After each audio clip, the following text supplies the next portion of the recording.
What I'm going to do now is hand over to Amy, who's going to lead a session around storytelling and data. Thanks, Mark. Afternoon, everyone. I hope you all had an enjoyable lunchtime. So yes, excited to be here this afternoon with Matthew from Deque, Doug from Crawford Technologies, Gert from SkyScanner, and I think we will soon have Jeff from DisabilityIN. Welcome, Jeff. And welcome to the panel. So yesterday we had quite a lot of discussion about talking people's language, convincing people, getting sponsorship for the programs that we work in. And some people's language can be metrics or data, most definitely. But how do you take that and weave it into stories, I suppose, to engage people and to get some momentum? So Matthew, we met recently and had some chats about this. So you've got quite a lot of experience in the area. So how does data help with storytelling? Well, first, let's start with the premise that we don't like to make a simple statement. Or we don't want to say that, oh, we ran this analysis and we have this number, right? We have so many defects, because we know it doesn't tell the whole story. And it takes quite a lot to tell the whole story, to get people on board, to get people to fully understand what is behind that number and the implications of that number.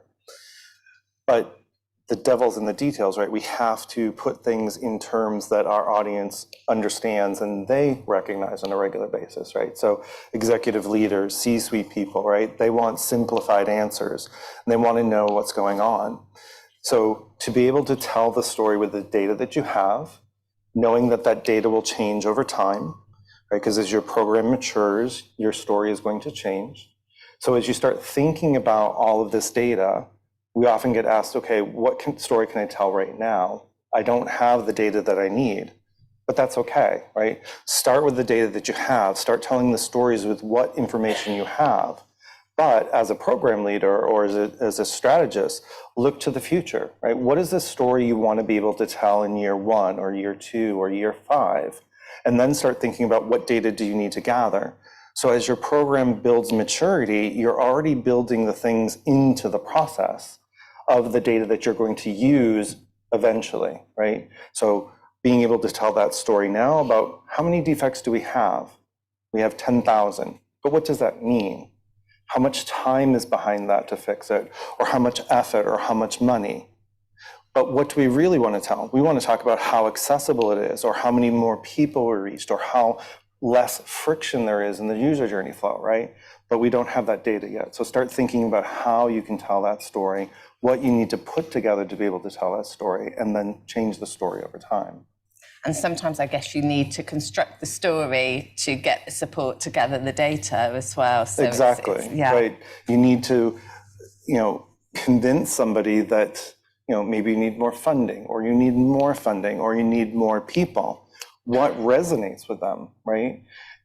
I need more people to help reduce your remediation effort or your remediation time. And here's how, right? So being able to change the answer with the data that you have and give a slightly different story about that same piece of data, but that resonates with that particular audience, right? So that will help you overcome a challenge or get some funding that you might not have had, but it's the same data that you already have in your hand.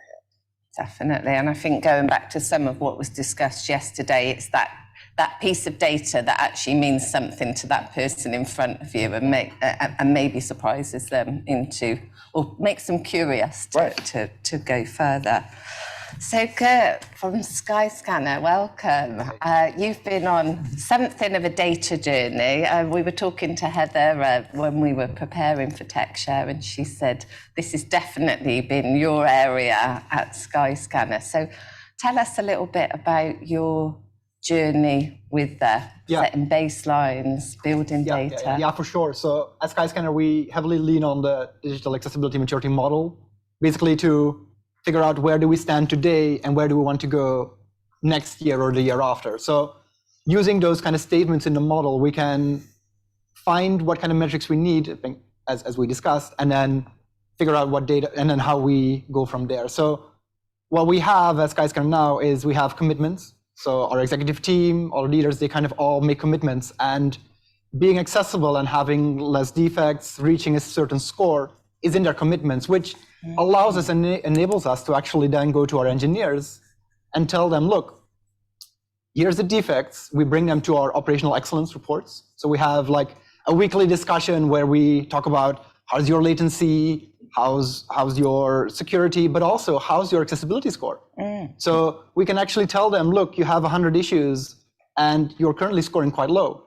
But that enables us to then just give change to the company. We can get people to actually start caring. They start learning, how do I solve this? How do I go from these 100 issues down, and then actually reaching our targets? And that's been massively successful. It's been very good for us. Yeah, just quantifying it. And I love the fact that you're quantifying that commitment at senior level. So there's a real clarity of understanding of what you're looking to achieve, but also for people doing the work, so to speak, to be able to see the needle move. Yeah, exactly. Yeah, and it's quite funny too, is that we kind of, everyone gets a percentage score, right? So we aim to be at 85%, and we went from 60 on average to like 91.2 now. But the interesting thing we're starting to see at the OpEx report is, in the beginning, people were worried. It's like, what's this? How do we actually improve? But then as scores started climbing and numbers of issues going down, people starting to get like gold stars. Like some of our journeys suddenly were, the tool would say perfect. It's not, because it's automated, but they would start reaching higher scores. And then suddenly it's like, this team is doing well. We should be doing this too. And it kind of, engineers were then empowered to go to their line manager and say, hey, it's not quite there yet. How about you give me some time, because I want that gold star too. And that was, super effective. It's been gaining speed. I think gamification, absolutely. Exactly. And that enjoyment of shooting a bit higher as well. I think the fact that you set the bar at 85% feels, it's intuitively you want to get past that, don't you? Exactly, you know, and that was a smart move, I think. Fantastic.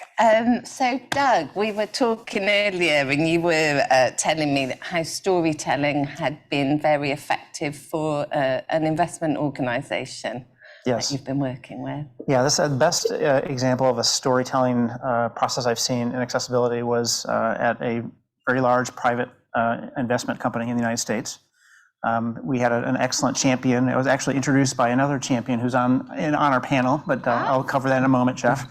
But further on in the engagement, we had a champion who really started out the process by describing what her life is like as a totally blind individual. And what we do is document accessibility. And she said, I want you to imagine that you get your investment report or you get your end of year tax document, and you have to have your mother read it to you every year. How appealing does that sound to you, right? So it's really a way of personalizing what the experience is like. And that really got people clicked into the importance of the project.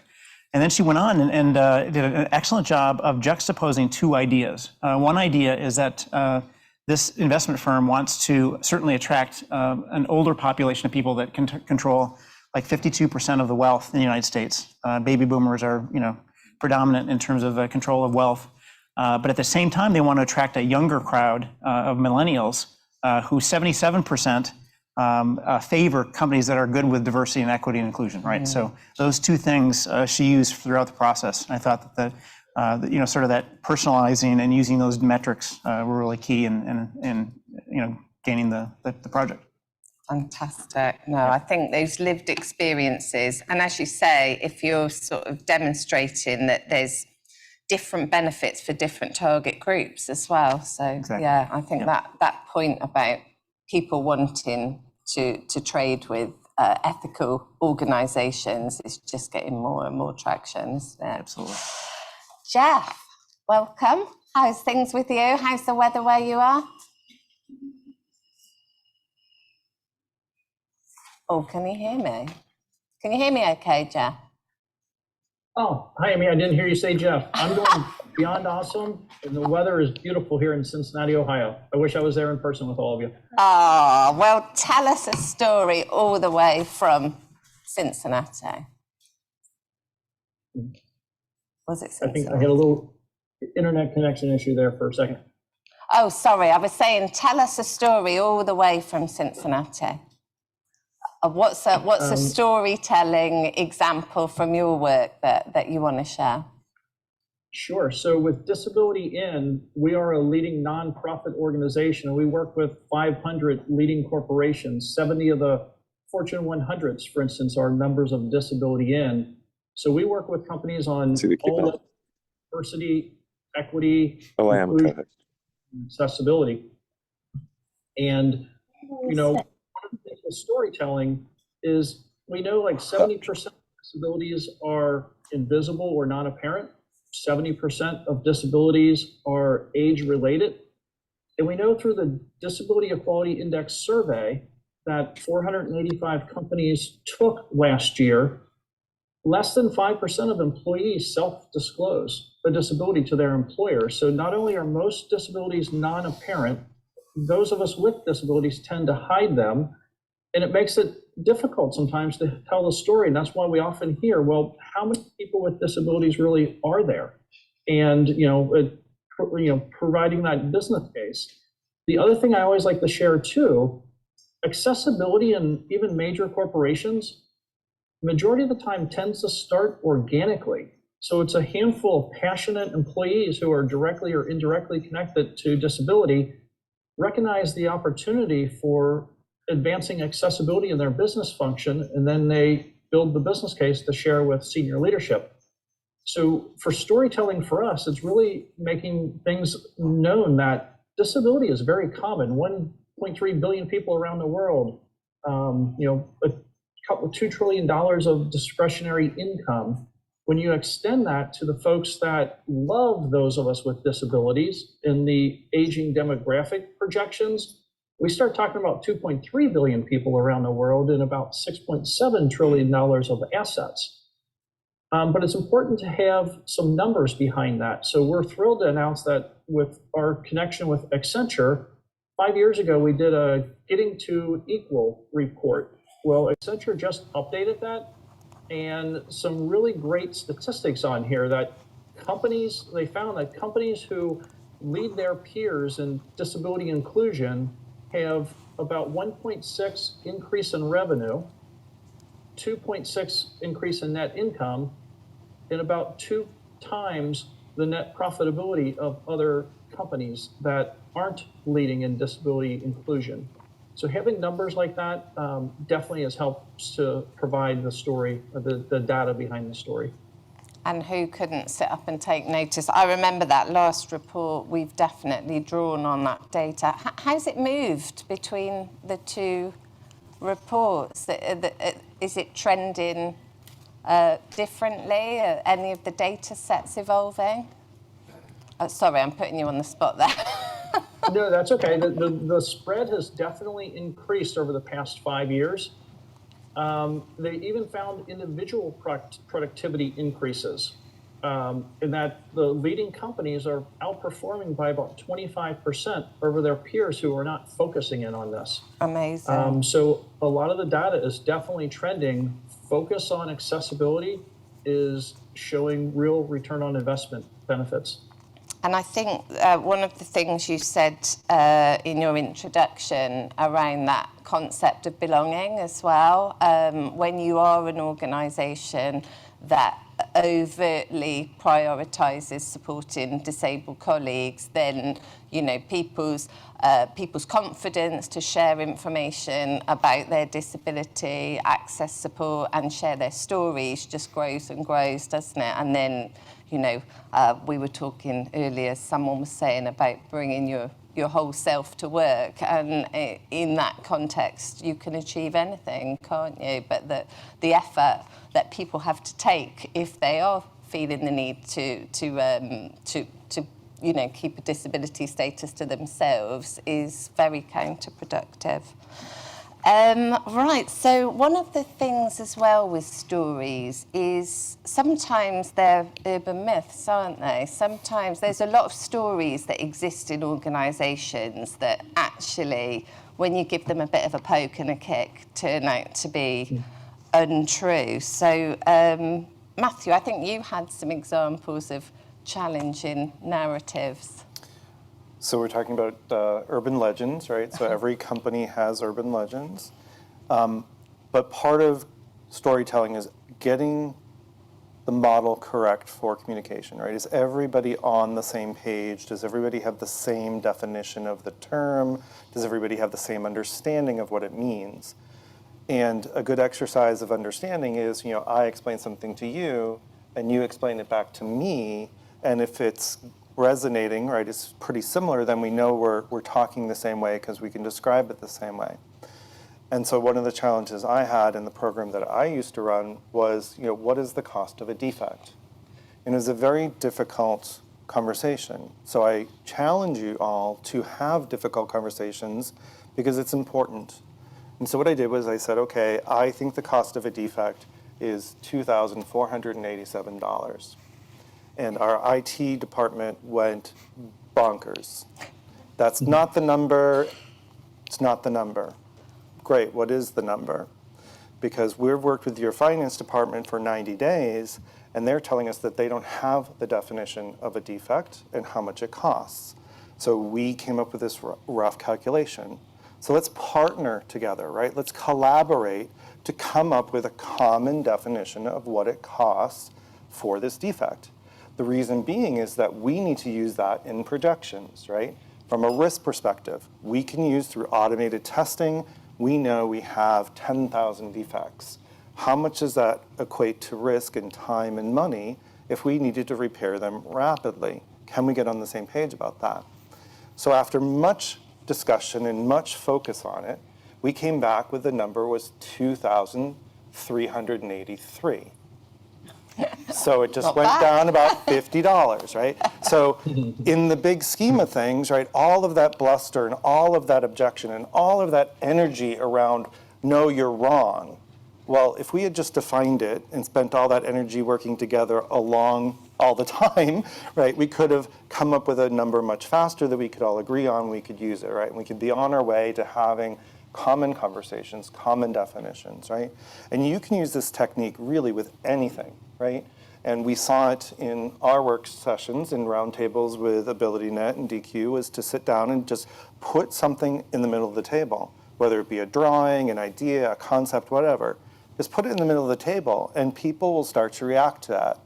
That conversation reacting to it, whether they agree or disagree or no, it's more like this, you start to see that the dynamic changes, and instead of fighting one another, you actually have a common conversation about what is it really? How do we define it? Can we talk about it? And it starts building bridges and conversations, right? So you're doing more in your relationship building, just looking at a number or a concept, than anything else, right? And so now you have a partner, you have a colleague that has a common definition, and you can use that to build a bigger concept or work on something more creatively or solve a different problem, right? Because now you've got a working relationship and you know how each other thinks and you know you're approachable and you know that you are agreeable, right? And that you're trying to come up with a common solution, right? So it has much, much more implications, right? But then the last bit is kill the urban legend, right? Have some kind of portal or information channel or intranet site where you put these glossaries of terms and you educate your staff and your team and your colleagues.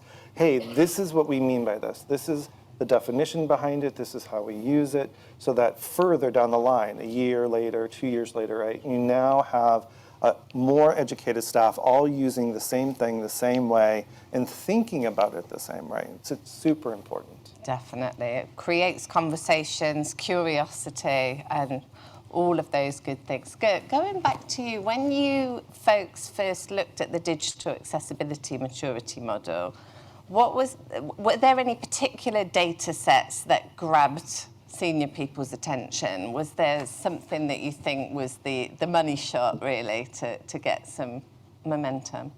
I think just showcasing to them how good or bad it actually might be, and then making it tangible. We have had people test our product and actually say, I can't do this. Like we had feedback from a traveler saying, well, I tried to book a flight, but sorry, I couldn't.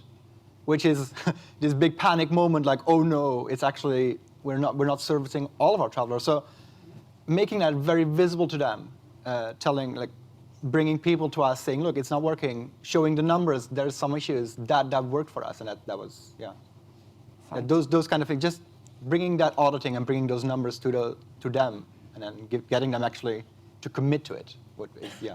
And when we were talking ahead of this panel, we were talking about how data's quite non-emotive as well, isn't it? You just put that there and say, should we talk about this, you know? And like you say, Matthew, when you get a reaction, it might be positive, it might be negative, but it means people are interested, right? They're not looking the other way anymore. Right. What's really good about Gert's example is that it's the same piece of data, right? It's the same problem, but it's expressed in two different ways.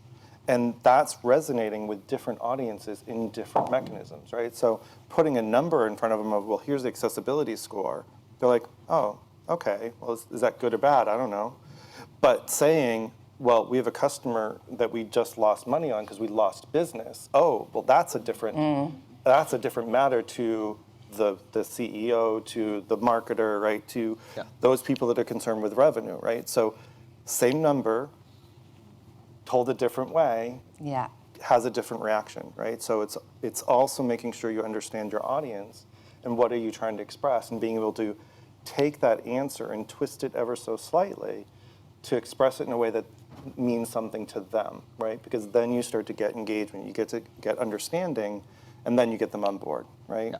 We can't service the customer, that's important. No, yeah, exactly, yeah. It's all of our data kind of, our engineers just get the number. They get the defects, they get the number, and they look at it, and they remediate on a weekly basis. But then up to our executive level, we just go into like quarterly business reviews where we tell them we're this far along the way, it's going great, or we might need more help from you to actually champion this for us. So we just, at every forum, we have the same, like you say, the same data, but we package it for them that they can actually action it for us. And that's been great. Definitely. I wonder if there's anyone in the audience who's got a particular story that they heard or that they told that really made a difference in their work. Is there anyone who, or has anyone got any questions for the panel? Oh, we've got one over here. Have we got any mics? Hey, Antonia, to the rescue. Thank you. I have a story that, so my name is Kinga and I'm working as an accessibility lead for Tech. And so we've been on this journey for a year and a half, and the buy-in comes gradually, I would say. But what got us the biggest buy-in, I think, was when we had the difference between the success story. So, for example, the features that we've built, and they were accessible because they kind of took time and effort to actually include the accessibility from the start, so that shift left. So we had the number there, and I think it was 3 issues. And we had the feature that we knew didn't collaborate because it was rushed, and that was about 30-something issues. And we presented this data, and that was the moment when it actually, hit them as like, oh, so you're saying we just need this process and actually embedded to avoid that? So I was like, yes. And that was the moment when it actually really clicked. So that was surprisingly the most valuable piece of data, because we used all of it, across the 18 months, and that really hit home, I think. Well, I mean, it's just so in your face, isn't it? It's almost like a seesaw. I can say, it's like, do you want to go that way or that way? Oh, it's a brilliant story. And I think this is a good maybe pivot point to talk about being your own PR engine, right? As a program, you need to be able to tell your story. So this is a really great example of, can you capture that data in a small packaged way, a success story, or maybe it's a little video, right? Put it on your site, come back to it often, right? Cataloging all of these stories, cataloging all of these successes are great to have, right? Because again, it's about who does it resonate with. And you can pull that video back out 6 months later and use it on a different person, right? So for a small investment of time and energy, capture that story and start showcasing it, right? And what you're going to find is that maybe your corporate comm or your internal communications people will start resonating with that as well and start thinking about, okay, how can we push this out to the industry or to our customers? Like, hey, this is what we're doing. We're trying to make this better. And all of a sudden you start to get all this press and you get all this energy, and then executives pick it up from somewhere else, and then they come to the table, right? And they're like, oh, I saw this thing on the internet, and tell me more. I want to get my business line into this as well, right? So it's also about being able to generate your own energy inside your company for your program, and you start to accelerate really, really rapidly. Definitely. Oh, we've got a couple more. Love hearing the stories. Hi, my name's Claire. Thank you all very much. And this is sort of something we were just talking about, so jump in if you want to add anything. I think what we were discussing previously during the break was, people will be interested and have that energy, but there's that almost that energetic hump of getting people from being interested and learning about it to actually doing it. And it's the actual consistent doing. I wonder if you had any advice about that. Anyone got any perhaps examples of creating a new habit? I'll take this one. So it's really the concept of friction, right? So if you think about just your own customers, right, whether you sell a widget or you're banking or even information, right, you're trying to make that as seamless as possible to get that adoption. That same process within your own internal company affects that change as well, right? So if it's difficult to get the tool up and running, or if it's difficult for them to get registered for the training, right? Anything that you as a program can do to reduce that friction and make it super easy and have that all planned out. So when someone comes to you and says, hey, I'm motivated, I'm interested, great, let's show you how easy it is to get started, right?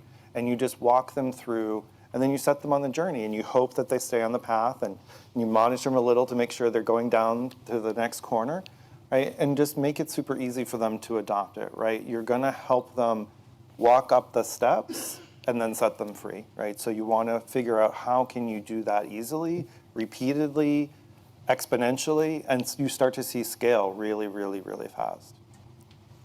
Thank you. Doug, anything from you? You're not I think I'm going to plan on something that Matthew said. I think it's about establishing your champions within the organization, and then having them play back for you what you think you've taught them, right? And we're doing this all the time in our space, where we have to, okay, we think we got the idea down, but now play back for me how you're going to present this idea or implement this, and then we find out, do we really have it or not? And we need to go back and recover some things. So that's helped us. And the other thing I'll mention, the importance of getting to that information that Matthew and Gert were talking about, and arriving at a number has been even more critical in the past year, because we're competing with other projects. All of us in this room are going after this goal of increasing accessibility and inclusivity, but the organizations may have other goals, and so we're competing for funds and attention, and so that's why these experts are so good at what they do. So it's so important that we do it. It's got to be attention grabbing, hasn't it? Definitely. We had another lady over here. Thank you. I'm Romana. I'm from the BBC, but I'm not a journalist. I work in accessibility. Hi, Romana. Off the record. Can I just ask the panel their views on any potential disadvantages of measuring success by defects? So two that come to mind for me is, one, we've been discussing the shift from threat and stick to incentive and carrot, and yet it feels like a defect way of measuring goes back to that sort of threat mindset, first thing. And then secondly, I feel like it then commits your team to having to do continuous cycles of audits in order to keep getting those measures, and again creates that bit of a, we're testing you as a team. So, I mean, I don't think there's an easy answer to what's a good metric, but I'm just curious about whether you agree that those are difficulties and how you've overcome them. That's an interesting question. Jeff, have you got any thoughts on that at all? Yeah, so, one thing I'll share, a couple of things. When we think about accessibility, it's net new information for a lot of folks, whether it be program managers, developers, designers, especially in procurement departments. Accessibility is net new. And I think, I'll share something about what DisabilityIN is facilitating. We're talking right now about all of the things internally that we have control over. We have control as a company on what we put on our website, how we design it, how we build our mobile app, what we put on it, in our physical space, how inclusive or universal design it is. One thing where we don't have control is when we buy products and services that we haven't talked about yet. So if we buy a brand new product, put it into the complex, enterprise-wide, everybody needs to use it. Well, if it's broken for accessibility, we just bought a brand new broken product or service. So years ago, about 3 years ago, Larry Goldberg, formerly of Yahoo, and Sarah Bassin of Google, they were at a conference and they were talking about this program that their company just bought. And they're like, this thing's broken. Now we're spending all this time, money, and resources remediating a brand new product. So they got a couple other companies involved, and it turned out to be about 24 leading companies, and we pivoted in all different ways and came up with a Procure Access Initiative. It's DisabilityIN.org. You can look at the Procure Access Initiative. It's a complete toolkit to help procurement departments from start to finish establish a procurement program. And there's a statement that companies can sign on to publicly commit to working collaboratively with buyers and sellers to advance accessibility through the procurement process. And there's 33 major leading companies like Microsoft, Google, JP Morgan, Salesforce, Fidelity, and others that have signed on so far. But the reason I bring this up now is that collaboration, it's, when you look at our website, you see all 500 corporate partners, they're all buyers, right, of products and services, thousands of products a year. But if you look at that same list, every one of them is a seller of products and services. So it's collaboration. One of the things that we often hear about with vendors, and also in our own departments, but with vendors, it's like, we believe in this. We just have a hard time of getting senior leadership buy-in and support and the resources. Well, nothing moves the needle then when we're contractually obligated to do it. So the Procure Access Initiative ideally will help everything we're all talking about here as more and more companies start adding accessibility requirements into their contracts, because we're buying products from each other and we're all doing accessibility work. This helps to prioritize. So it's a business-to-business leveraging the buying power as another angle that hopefully will help all of us in what we're talking about here. Definitely. And I think with the defects, it's letting the defects tell a story, I suppose, because as you say, it can be a bit dry, can't it, counting defects. And actually, going back to the story we heard about the 3 versus 30 defects, actually, it can be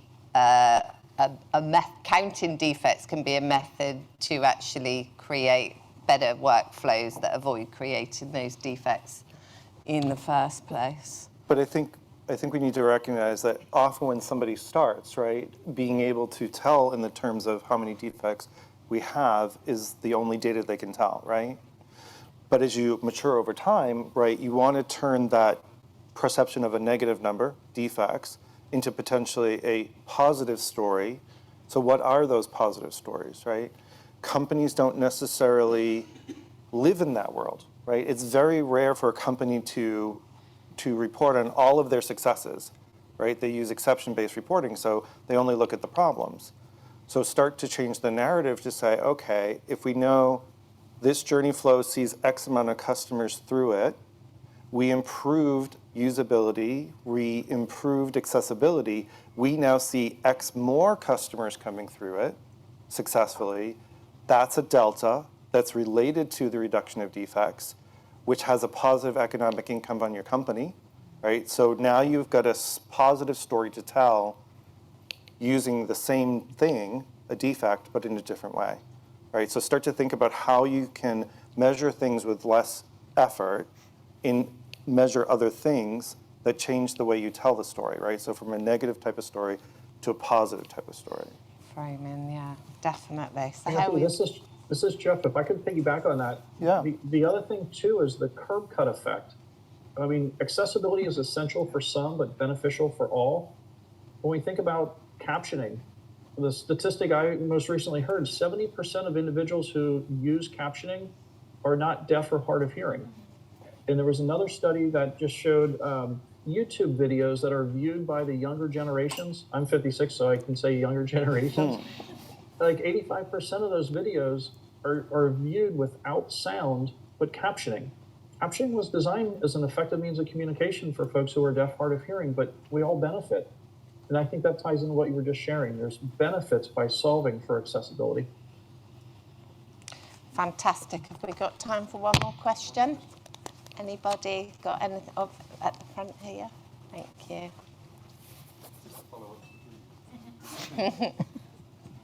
Hi everyone, thank you so much. I'm sitting from Dyson. Actually, it's not a question. I just follow up on the thing you mentioned earlier about the storytelling. So actually, I have a story to share. I think it's a positive one. Probably 3-4 years ago, when we started auditing our the e-commerce website, we found different issues. One of them was related to the color contrast of CTA. So at the time, we were really worried of what we're going to do, because this one is not accessible. But if we change to a different one, how is that going to impact our KPI, e-commerce? We're talking about traffic, conversion, LV, all those kinds of things. So we actually A/B tested multiple colors with the kind of like the version we had at the time, and we have seen a couple more. The new color of the CTAs, actually, we have seen the kind of increase on the conversion rate. Amazing. So we actually also tested two kind of big markets for Dyson, and we saw kind of very similar pattern on uplift on at the basket and conversion. So actually, that was really strong story to tell that when we have a more inclusive design, actually we same time we benefit from the usability and experience, and then benefit the business as well. You're right back to the curve. The positive CTA increase of interaction and the decrease of accessibility defects tie hand in hand, right? So you have a positive and negative story. Brilliant, well done. That was a great result, and I'm sure if you just gone and said we need to change this colour scheme without gathering that evidence, you would have encountered loads of pushback. So, well, thank you everyone. I think we could tell stories all afternoon, but there's a lot more to get through. So thank you very much to my guests, and yeah, keep telling those stories, everyone. Thanks, Jeff. Thanks, Jeff.